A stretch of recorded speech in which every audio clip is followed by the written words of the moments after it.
Welcome to Not Milk Never Milk. Subscribe if you're lactose intolerant. You start by preparing the tools and getting signed in. This matters because party audio must be routed through a virtual device.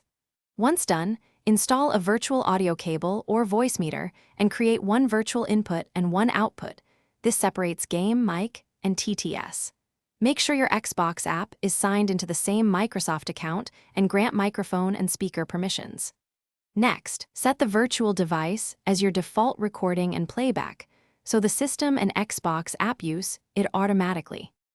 Now you wire the TTS into party chat by routing devices inside your mixer.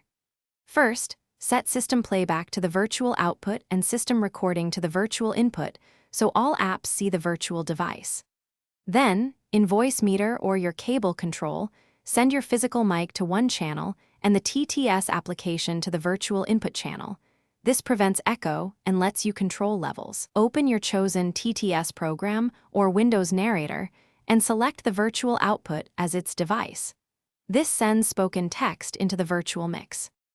Finally, join the Xbox party and set the Xbox app's microphone to the virtual input so party members hear TTS as if it were a mic.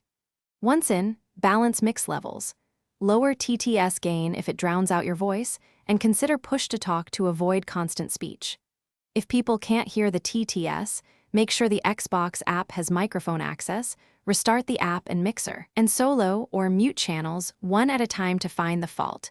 This single tip fixes most routing problems quickly. Thanks for watching. If this was helpful, leave a like and consider subscribing. See you next time.